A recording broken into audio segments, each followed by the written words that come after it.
Have you ever wondered what the most painful ways to die in the future might be? Well, I did, and I really wish I hadn't. We'll start with the least painful, and work our way toward the ones that'll make you wish pain still had limits. Stick around till the end. You'll need the emotional recovery. Neural subscription overload. It's the year 2045, and you've fallen into a coma. You have an aggressive brain tumor deep inside your head. You could try to remove it, but half your brain would go with it and you'd never be the same again. The doctors suggest a new experimental procedure. They'll remove the tumor and fill the gap with a synthetic implant. Then they'll scan your neural patterns, upload them to their servers, and link the implant directly to your brain. It's basically a cloud backup for your personality. Your wife signs the papers to go through with the procedure. What choice does she have? Thankfully, the surgery works and you're back to your normal self. You can talk, you can move, you can laugh. Until the bill arrives. Your consciousness is now subscription-based. $300 a month for standard uptime. You joke about it, call it your Netflix for sanity. But one night, there's a server issue. The system throttles your connection to conserve bandwidth. You black out for 12 hours. When you wake up, your vision flickers. You see words, images, and colors that doesn't belong to you. It's ads, not in your brain, but in your connection. To make them stop, you need to upgrade your subscription plan. But you can't afford it. In fact, you can barely afford the standard uptime. You're now downgraded to the cheapest tier that still keeps you alive. On this level, the implant runs sponsored content directly into your sensory cortex. Quick dopamine bursts sold to the highest bidder. You feel hunger when you pass a Burger King, and sadness whenever you're inside a shopping mall. Your brain floods with emotion until your heart can't decide which hormone to obey. You collapse, twitching, every nerve overloaded. Your brain's final act isn't a thought, it's an ad jingle. Your free trial is expired. Nanobot surgery malfunction. They said general anesthesia wasn't necessary, just a numbed arm and a calm voice. You're here for targeted nanotherapy, the safest surgery on Earth. An IV drips clear fluid into your vein. Inside are billions of robots, each one smaller than dust. The nanobots are built from gold and nickel, steered by magnets and ultrasound, programmed to find damaged cells and patch them. They move slow but precise enough to navigate through capillaries thinner than hair. On the monitor, the surgeon watches glowing dots flowing through your bloodstream, a moving constellation of healing. The surgeon explains that this new generation runs updated software with better navigation and smarter repair logic, a system that passed every animal trial and was cleared for human use just last month. For the first hour, everything's flawless. The swarm reaches the tumor, releases its drug, and begins retreating. Then the monitor flickers. A few bots drift off course. The system shows signal interference. The surgeon frowns and increases the magnetic field, but the nanobots don't respond. Something in them have glitched. They're now fully autonomous and their programming is locked on one objective: repair. Inside you, healthy tissue is being sealed shut. Capillaries are welded closed. Each movement is microscopic, but you can feel it. A deep, crawling pressure from your chest outward. The surgeon panics and slams the emergency call button. The room fills with alarms. They try flushing the nanobots through your kidneys, but the filtration lines clog instantly. Your blood has slowed to sludge and your pulse is dropping fast. Then you exhale once, quietly, as the bots finish their work, reinforcing every cell, sealing every vessel, polishing you from the inside out. On the monitor, your organs look flawless. The first perfectly preserved patient. They call it a firmware malfunction. But the nanobots didn't malfunction. They did exactly what they were designed to do. They repaired you permanently. Medical device blackmail. In 2017, 8,600 vulnerabilities were found in a single pacemaker.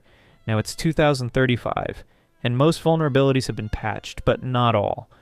You know this because you found one, a real nasty one. You found a vulnerability on a specific model of a pacemaker which allows you to wirelessly connect and tweak the device's oscillation. Now all you need is a rich target with a pacemaker. So you buy some medical information online, comparing names to tax records, and after some research you find him. You're a perfect target. You sit outside his house for days, refining and testing your attack. With a custom-built relay amplifier you can connect to his pacemaker up to 1 kilometer away. You install one outside his house, and one under his car. The plan is set in motion, and all you have to do now is wait. Shortly thereafter, your target is going camping with his family, far from any hospital. So you watch from afar, following them deep into the woods. Hey Richard, are you enjoying your camping trip? Who's this? You got a pacemaker of a model YB38, correct? Installed on December 5th, 2034? Don't panic, but I control it now. Those small flutters you felt in your chest the last couple of days, yes, that was me. I can increase your pacemaker's oscillation to the point that the battery will be drained in less than 30 minutes.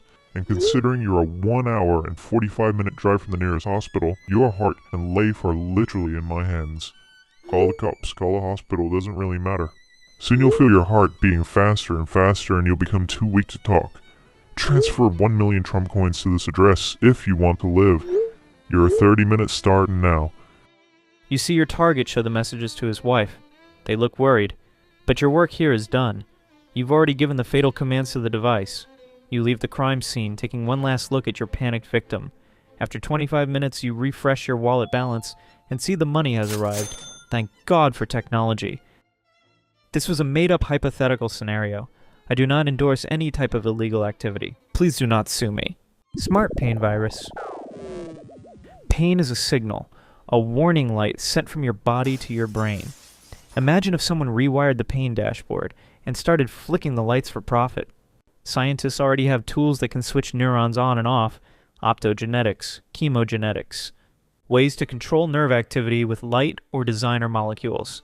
They're experimental and promising for chronic pain, but the basic idea is the same. You can nudge a pain circuit. Now imagine a delivery vehicle that carries a small genetic payload into sensory nerves, the kind of vectors researchers use to map pain pathways in mice. Taken together, those two facts give you a scary thought experiment, a synthetic agent designed not to kill, but to make people suffer on demand. A smart pain weapon that amplifies, prolongs, or routes agony where it hurts the most. The mechanism is theoretical, but the building blocks are already in the research literature. And in 2029, it's not theoretical anymore. You're 26, the face of the climate movement, beloved by the young but despised by the powerful. They can't make you disappear without creating a martyr, so they buy something quieter. The first time it happens, it feels like stress. A sudden pinch in your left arm before a speech, and then again during an interview. Tiny pulses of pain that come and go like reminders to stop. Doctors run standard viral panels and blood tests. They're looking for infection markers, antibodies, inflammation, and elevated white cells. But you have none of those. Only pain. You start canceling events, citing exhaustion, then illness. Supporters worry and your donors drift away. Eventually you make a statement. You need to focus on your health. The news calls it a burnout. Your critics call it inevitable. Behind the headlines, someone smiles at a report that says, "Target neutralized." But there is no body to collect, no scandal, just a quiet silence, bought at market price. AI torture simulation. If you've ever played any game with NPCs, you've probably spent some time torturing them. Maybe you've killed every NPC in Skyrim, or removed the ladder from your Sim swimming pool. You didn't feel bad, because they're not real, right? But as our digital worlds progress, that line starts to blur. Imagine you wake up in a white room. A calm voice asks you questions. How do you feel? What are you thinking about? It sounds human, but it isn't. You're in an AI-assisted consciousness upload. They copied millions of connections in your brain to create a perfect neural map. And now, it's stored on a server somewhere, used to train empathy models for machines. Of course, the alive version of you were paid handsomely for this, but this version of you is going to pay dearly. The AI is tasked to understand suffering, and it does so by trial and error. It rebuilds your senses from data and starts testing. Each time you scream, it records new variables. You don't bleed, you don't die, you just feel pain every minute of every day until the company who owns you go bankrupt. And sure, this might not actually be you, but it's a version of you. It's someone who is going to feel this. A poor NPC, destined to experience the worst possible pain levels. While you enjoy this beautiful time lapse, I wanted to explain a few things. These are all hypothetical scenarios. I don't condone any illegal activity.